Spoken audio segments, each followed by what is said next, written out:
Out of all the warbirds I've tried, and especially Mustang P-51 RC airplanes, this E-Flite Nite 1.2 meter P-51 is my favorite. I think it's just a fantastic flying RC airplane, and I just want to get this one up in the air again. So let's head outside and fly this P-51.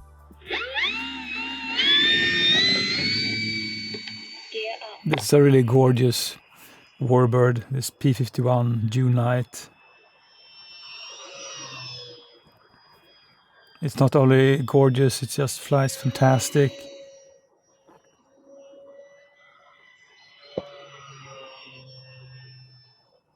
Sure, you can do like inverted and many other things, but this is also a really scale looking RC airplane, so I'm not too keen about doing also the crazy aerobatics with this RC airplane. I more like to fly this in scale manner, some speed. And I do have to push the elevator quite much just to have this flying level.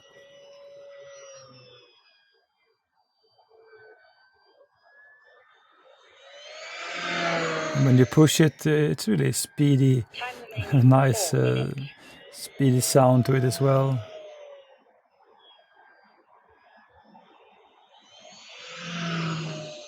A nice swooshing sound also from the wing.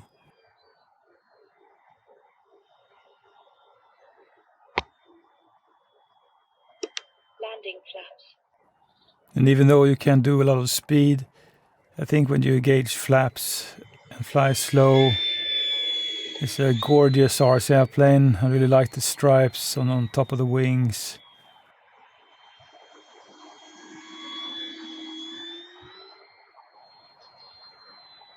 It doesn't have any problem flying slow, this P-51. It's just so much better than the Arrows P-51 1.1 meter I've tried.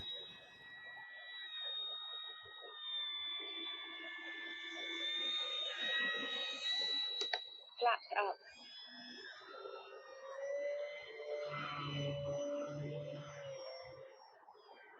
Time remaining 3 minutes. ESC. So this flies this on a 4S 2200 milliamp battery. 4 amps. 64 Celsius. And I have also an Avian 45 amp ESC inside, so it gives me telemetry information.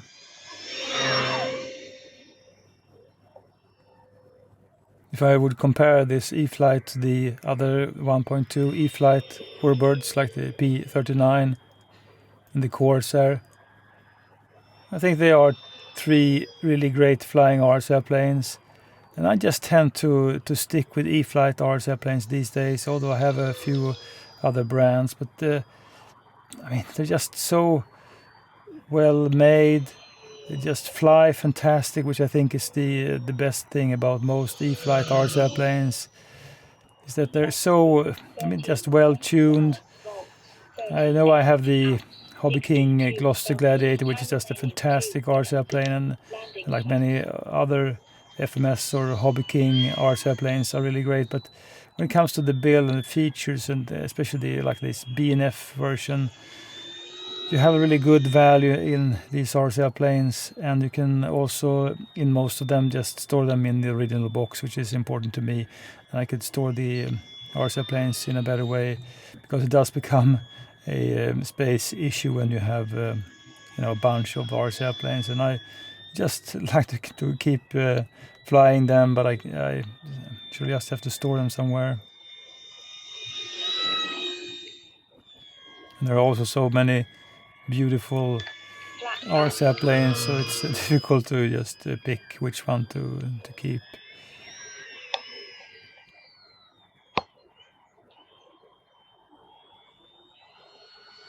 So I don't think you will purchase this P-51 to actually do aerobatics, although it is able. I think it's more, I like the speed, and I like the scale look of this RC airplane. It's just a beautiful classic to own and to fly.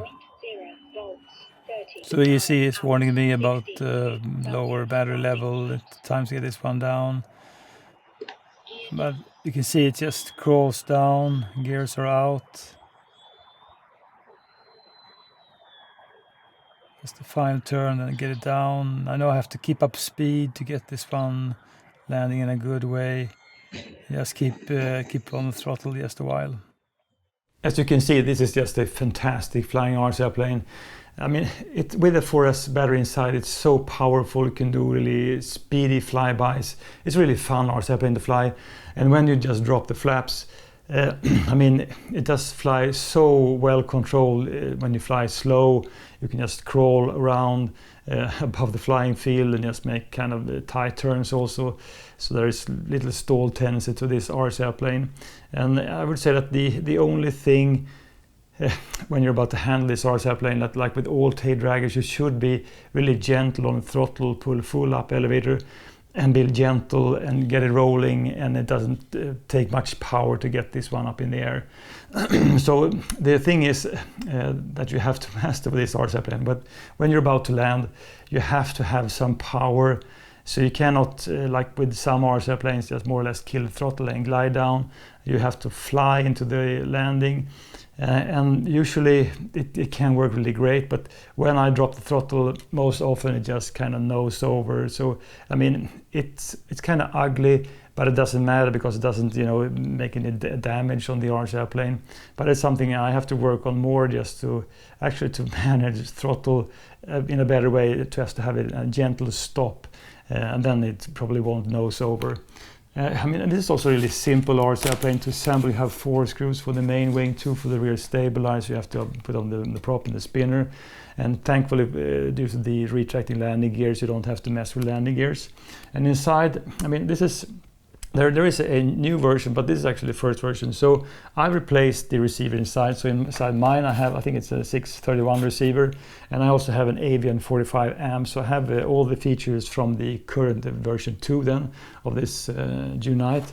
And I can say that maybe the cabling is a little bit messy in this RC airplane, because you have to hook up all the gears and the flaps and the aileron connectors. So I wish that they would update this one to have like the same connector that you have in the RV7, for instance. And then you have, I think you can actually compare this one to the RV7 in many ways. This is a little bit bigger than the RV7, but they kind of share some of the same flying style when you fly them. I think that the RV7 is a more agile RC airplane. But I mean, this one is surely agile if you want to. But then again, I think that the RV7, it does look good when you fly, go crazy in the sky. I think this one is such a nice and sleek design. So I mean, speedy and nice, have a nice path in the sky.